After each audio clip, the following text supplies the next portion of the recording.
All welcome back to our channel. So students, ఈ వీడియోలో international finance unit number 2 full chapter explanation video అనేది ఈ వీడియోలో చెప్పడం జరుగుతుంది. ఓకేనా? సో ప్రీవియస్ వీడియోస్లో యూనిట్ 1 ఆల్రెడీ ఎక్స్ప్లెనేషన్ వీడియో మన ఛానల్లో అవైలబుల్గా ఉంది. సో వన్స్ మీరు ఆ వీడియో చూశాక ఈ వీడియో చూడడానికి ట్రై చేయండి. బికాస్ కాన్సెప్ట్ మీకు అదే అర్థమైతేనే ఇదే అర్థమవుతుంది. ఓకేనా? So let's get in to the video.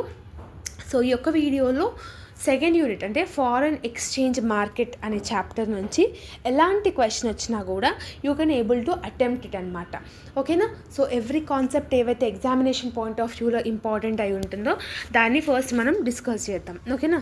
Foreign exchange market అంటే ఏంటంటే national currencies are traded, bought and sold is called as a foreign exchange market అని అంటున్నాడు. అంటే ఫారెన్ ఎక్స్చేంజ్ మార్కెట్ అంటే ఎక్కడైతే మనం తెచ్చి అమ్ముతామో, ఓకేనా, the market where national currencies are traded. ఓకేనా? సో దాన్ని మనం ఫారెన్ ఎక్స్చేంజ్ మార్కెట్ అని అంటాం. దీన్ని మనం ఎఫ్ఎక్స్ మార్కెట్ అని కూడా అనొచ్చు, ఫారెక్స్ మార్కెట్ అని కూడా అనొచ్చు. ఓకేనా? సో ఇదేం చేస్తుంది, 2 డిఫరెంట్ కంట్రీస్ని ఇంక్లూడ్ అయి ఉంటుందన్నమాట. అంటే ఒక కంట్రీలో ఉన్న ప్రోడక్ట్ ఇంకో కంట్రీలోకి సేల్ చేయడం. ఇప్పుడు మన ఇండియాలో రైస్ అనేది ఎవ్రీ ఇయర్ అమెరికా వాళ్ళకి కొంచెం అమౌంట్ ఆఫ్ థింగ్ అనేది ట్రాన్స్ఫర్ అవుతూ ఉంటుంది. ఇప్పుడు అమెరికాలో రైస్ పండించలేరు వాళ్ళు, ఎస్ ఆర్ నో? సో అట్లా ఒక కంట్రీ ఇంకో కంట్రీకి ట్రేడింగ్ అనేది చేసుకుంటుంది. సో ట్రేడింగ్ చేసుకున్నప్పుడు what ever the exchange thing is happening, that is called foreign exchange market అని అర్థం. ఓకేనా? దీని యొక్క ఫీచర్స్ ఏంటంటే ఓవర్ ది కౌంటర్ మార్కెట్ అంటున్నాడు. ఓవర్ ది కౌంటర్ మార్కెట్ అని అంటే ఏంటంటే ఇట్ ఈస్ ఎ ప్లేస్. ఓకేనా? It is a place where dealers assemble and transact foreign currencies. అంటే ఇండియాలో డాలర్ ఉండదు, ఇండియాలో రూపీస్ ఉంటుంది, అమెరికాలో డాలర్స్ ఉంటుంది. ఇప్పుడు మనం అమెరికా వాళ్ళతో టైఅప్ అయ్యి మనం గూడ్స్ని వాళ్ళ అక్కడికి పంపిస్తున్నప్పుడు వాళ్ళు $1 అంటే ఇక్కడ 85 రూపీస్ 84 రూపీస్ చేంజ్ ఉంటుంది. సో ఆ కరెన్సీస్ డిఫరెన్స్ అనేది ఉంటుంది కదా. నెక్స్ట్ డీలింగ్ రూమ్, మనం డీలింగ్ చేసుకుంటాం. కొన్ని ఆప్షన్స్ ఏమున్నాయి, మనం కొన్ని స్వాప్ చేస్తాం. నువ్వు రైస్ పంపితే నేను నీకు ఇది చికెన్ పంపుతాను, మీరు ఇది పంపితే నేను వీటి పంపుతాను. అట్లా వీళ్ళు డీల్స్ కదా, డీల్స్ అనేది కూడా ఉంటాయి. Yes. Next largest financial market అనేది ఫారెన్ ఎక్స్చేంజ్. అదొక చాలా గ్లోబల్గా పెద్దది. Throughout the world it is important, it is a big thing. Next volume of transactions. అంటే 1000 2000 ఇట్లా ట్రాన్సాక్షన్ చేయం కదా, కొన్ని బిలియన్స్ ట్రిలియన్స్లో మనం ట్రాన్సాక్షన్స్ అనేది చేస్తాము. ఓకేనా? నెక్స్ట్ హై వొలాసిటీ అనేది ఉంటుంది. అంటే హై వొలాటిలిటీ అని అంటే ఏంటంటే, సో మోస్ట్ ఎక్స్చేంజ్ రేట్స్ అనేది ఏవైతే ఉంటాయో 4 సెకండ్స్లో, ఎవ్రీ 4 సెకండ్స్లో ఆ ఒక పర్టిక్యులర్ థింగ్ అనేది ఎక్స్పాండ్ అవుతుంది. ఎక్స్పాండ్ అయ్యి నీ యొక్క ట్రాన్సాక్షన్ని ఎలాబొరేట్ చేస్తుంది అనమాట. అంటే యువర్ బిజినెస్ గోల్స్ అనేది సెట్ చేస్తుంది అనమాట. ఓకేనా? నెక్స్ట్ ఏముంది, explain the types and features of foreign exchange market. So ఈ టైప్స్లో మొత్తం వాళ్ళు మీకు 5 టైప్స్ లాగా డివైడ్ చేసి ఉన్నారు. Spot, forward, future, option and swap market అని అంటారు. ఈ స్పాట్ మార్కెట్ అంటే ఏంటంటే sale and purchase of currencies for immediate delivery, all rate of existing on the day or transaction is not as spot rate అని అంటున్నాడు. అంటే ఇక్కడ ఏం చేస్తున్నాడు అంటే the delivery of foreign exchange take place on the second working day from the day of contract. అంటే ఈరోజు మనం కాంట్రాక్ట్ ఇచ్చినాం అనుకోండి, ద నెక్స్ట్ సెకండ్ డేనే వాళ్ళు ఆ కాంట్రాక్ట్ని ఎలాబొరేట్ చేసి తీసుకున్నాక జరుగుతుందన్నమాట. ఓకేనా? That is also one of the main important concept. ఓకేనా? నెక్స్ట్ ఏంటి, forward market. It refers to the transactions, future డేట్లో ఉన్న ట్రాన్సాక్షన్స్ని చూసుకోవడం. అంటే 3-4 మంత్స్ తర్వాత నేను ఈ పలానా టైంకి నేను ఇవి గూడ్స్ షేర్ చేస్తాను, గూడ్స్ మనకు వచ్చేది ఉంది అనే దాని గురించి. నెక్స్ట్ ఫ్యూచర్ మార్కెట్ అంటే ఫ్యూచర్లో, ఓకేనా, ఒక 5 ఇయర్స్ తర్వాత, ఒక 10 ఇయర్స్ తర్వాత ఒక ప్రైస్ ఫిక్స్డ్ పెట్టుకొని, ఒక డేట్ ఆఫ్ కాంట్రాక్ట్ పెట్టుకొని 2030లో నేను ఈ పర్టికులర్ థింగ్స్ అనేది మీకు పంపుతాను, ఐ విల్ సప్లై ఇట్ అనే దాని గురించి ఉంటుంది.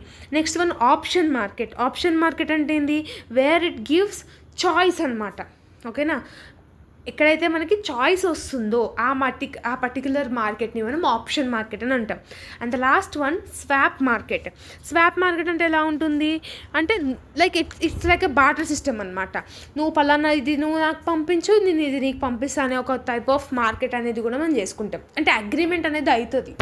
ఇప్పుడు నేను మా కంట్రీ నుంచి మీకు పెట్రోల్ ఇస్తాను, మీ కంట్రీ నుంచి నాకు రైస్ ఇవ్వండి, అంటే మీ కంట్రీ నుంచి నేను వీట్ తీసుకుంటాను, నా కంట్రీ నుంచి మీరు పలానా థింగ్స్ తీసుకోండి అనేదాన్ని మనం వీఆర్ స్వాపింగ్ ఇట్ అనమాట, ఎక్స్చేంజ్ చేసుకుంటున్నాం. ఓకేనా, దట్ ఈస్ ద టైప్స్ అనమాట.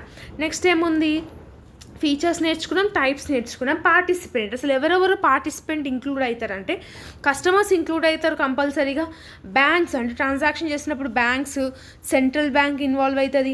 ఎక్స్చేంజ్ బ్రోకర్స్ కూడా ఉంటారు. అంటే కొన్ని కంట్రీస్లో కొన్ని ప్రోడక్ట్స్ బ్యాన్ అయి ఉంటాయి, అలాంటి దాన్ని చెక్ చేసుకోనికని, లేదంటే రేట్స్ చెక్ చేసుకోనిక, ట్యాక్స్ రేట్ చెక్ చేసుకోనిక దానికి. Next one speculators. స్పెక్యులేటర్స్ అంటే ఏంటి, the activity whatever you are having in the buying and selling of the foreign currencies, that is called speculation. ఓకేనా, సో ఇవి మీకు పార్టిసిపెంట్స్ అనమాట. Next one structure and participants. ఇంతకుముందుకి మనం participants నేర్చుకున్నాం కాబట్టి ఇప్పుడు జస్ట్ ఒక స్ట్రక్చర్ ఒకటి నేర్చుకోవాలి. ఓకేనా, సో ఫారెన్ ఎక్స్చేంజ్ మార్కెట్ నుంచి మీకు డెఫినెట్గా థియరీ క్వశ్చన్ అనేది వస్తుంది ఎగ్జామినేషన్లో. ఓకే, సో ఇందులో మీకు స్ట్రక్చర్లో 2 టైప్స్ లాగా డివైడ్ అయి ఉంది. ఒకటి రీటైల్, ఇంకొకటి హోల్సేల్. రీటైల్ ఏమేమి ఉంటాయి, లైక్ కరెన్సీస్ కానివ్వండి, బ్యాంక్లో ఉన్న చెక్స్ కానివ్వండి, ఓవర్ డ్రాఫ్ట్సింగ్ కానివ్వండి, ఇట్లాంటివన్నీ చూసుకుంటారు. హోల్సేల్ ఎట్లుంటుంది, హోల్సేల్ అంటే హోల్లో మనం మార్కెట్ అనేది చేస్తున్నాం. ఓకేనా, హోల్సేల్లో మన మార్కెట్ అనేది బల్క్లో we are sending it to the another country. ఇందులో spot, forward and future options అంటే ఫ్యూచర్ మార్కెట్ కూడా ఇన్వాల్వ్ అయ్యి ఉంటుంది. ఇంతకుముందు మనం టైప్స్ నేర్చుకున్నాం కదా, అందులోనే ఇవి కూడా ఎక్స్చేంజ్ అయ్యి ఉంటుందన్నమాట. ఓకేనా, పార్టిసిపెంట్స్ అందరూ కస్టమర్, స్పెక్యులేషన్, బ్యాంక్స్, ఇవన్నీ మనం ఇంతకుముందుకే నేర్చుకున్నాం కాబట్టి అదే అందులో వచ్చేస్తుంది అనమాట. ఓకేనా, నెక్స్ట్ వన్ ఏంటి, ఎక్స్చేంజ్ రేట్ మెకానిజం అంటున్నాడు. ఈఆర్ఎం అని అంటాం. ఈ ఎక్స్చేంజ్ రేట్ మెకానిజం అనేది ఏం చేస్తుందంటే రేట్ స్టెబిలిటీని, ఓకేనా, currency of the members countries of the European monetary system అని అంటాం. ఎక్స్చేంజ్ రేట్ మెకానిజం అన్న యూరోపియన్ మానిటరీ సిస్టంలో ఒక భాగం అన్నమాట. అంటే కరెన్సీ రేట్ ఎంత డిఫరెన్స్ ఉంది, ఎంత పడిపోతుంది, ఎంత పెరుగుతుంది, what is the thing is happening, what is the stabilization is happening in the banking sectors అనే దాని గురించి ఈ పర్టికులర్ థింగ్ అనేది ఎస్టాబ్లిష్ అనేది అవుతుంది అనమాట. ఒక గవర్నమెంట్ మెయింటైన్ ఎలా చేస్తుంది, ఆ పర్టికులర్ ఇన్ఫ్లేషన్ మనం ఎలా చూస్తున్నాము, ఆ పర్టికులర్ డిఫరెన్స్ని how we are handling it, this are all important కదా. సో దాని గురించి ఎక్స్చేంజ్ రేట్ మెకానిజం అనేది ఉంటుంది. ఎక్స్చేంజ్ రేట్ అని అంటున్నాం చూడండి ఇక్కడ, అంటే $1 is equal to 84 or 85 rupees according to our present currency data news. Okay, so that is also one of the main important concept in unit number 2. So unit number 2 నుంచి foreign exchange market గురించి నేర్చుకున్నామా, అంటే ఏంది, దాని యొక్క types ఏంది, దాని యొక్క features ఏంది, దాని యొక్క స్ట్రక్చర్ ఏంది, దాంట్లో ఎవరెవరు పార్టిసిపెంట్స్ ఉంటారు. డెఫినెట్గా మీరు ఈ ఆన్సర్ని ఎలాంటి క్వశ్చన్ వచ్చినా కూడా యూ కెన్ ఇంక్లూడ్ ఇట్ అనమాట.